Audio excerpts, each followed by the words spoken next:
At Arizona State University, we're bringing world-class education from our globally acclaimed faculty to you.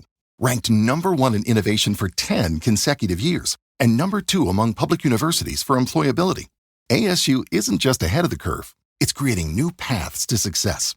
Earn your degree from the nation's most innovative university. Online, that's a degree better. Explore more than 300 undergraduate, graduate, and certificate programs at asuonline.asu.edu. Okay, so we've got a really interesting set of searches here, all about tornadoes. Yeah. And we're calling this a deep dive because we're going to try to go deep on what these searches are telling us about how people are reacting to, the threat of a tornado. Yeah. And maybe even how we look for information in general during a weather emergency. Yeah. And I think one of the things that really stands out to me is just how many of these searches are for really specific places. Like, we see Lake City a bunch of times, Monette Bay, Jonesboro, Truman, all these places in Arkansas. Yeah. And then, of course, Nashville keeps coming up, too. Yeah, like Lake City. Right, exactly. Lake City tornado. Yeah, so it seems like people are really focused on what's happening in their immediate area. Yeah, or maybe places they have family or friends. Right, exactly. Like they're worried about somebody in a specific spot. Yeah, and then on top of that, you see a lot of searches with today, yesterday, last night. People need this information right now. They're not just casually looking up stuff about tornadoes in general. It's very urgent and immediate. Exactly. And that makes sense when you think about, if there's a tornado warning. Right. You need to know what's happening right now. Right. And we see that even more when we look at the types of searches. Yeah. Like you said, some of them are really broad, like Arkansas tornado or tornadoes today, just kind of getting the big picture. Mm-hmm. But then we also see things like wedge tornado. Uh-huh. Which is a very specific type of tornado. Right.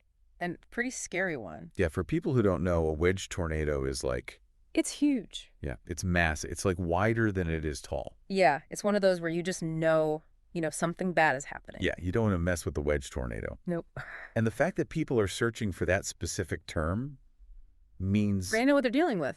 Yeah, it means they're aware of this really dangerous phenomenon. Yeah. And they want to know more about it. Right. And then you've got all those searches for real-time tracking. Yeah. Tornado Tracker Live. Where's the tornado now? Tornado Map Live. Live weather. All that stuff. Yeah, it's like people are glued to their phones or their computers. Yeah. Just trying to stay on top of what's happening. Mm-hmm. Yeah. And it makes you wonder if that's changing the way we think about severe weather. Uh-huh. Are we relying more on these live tracking tools than we used to? Yeah. I mean, think about it. Back in the day, you had to wait for the news on TV or the radio. Right. Now you've got all this information at your fingertips. Instantly. And that's got to have some kind of impact. Right. And, of course, we also see searches for tornado warnings. Yeah. Which just emphasizes how important those alerts are. Right. And then once the immediate danger is passed, people want to know what happened. Yeah, we start to see searches like tornado damage today. Right. And then they're looking for local news sources like Kate 8 or News Channel 5 Memphis so they can see the aftermath. Yeah, it's like the story's not over once the storm is gone. Right. People want to know the full impact. So to recap, it sounds like we have a lot of interest in tornadoes, specifically in Arkansas, or particularly around Lake City and Nashville. Right. And people want real-time information to stay safe. Yep. And then they want to understand the damage after the fact. That's it in a nutshell. So what does all this tell us about how we deal with these kinds of events in the digital age? With all this information available instantly, are we better prepared, or does it create new challenges? That's something to think about as we wrap up this deep dive. Thanks for listening. Thanks for having me. Today is your lucky day. Today is the day that our $3 website works for you, paying you directly to your PayPal daily. Imagine $3 ongoing continuous payments to your PayPal account. Imagine falling asleep and waking up to $300 in your PayPal account. How would this make you feel? How could this help you?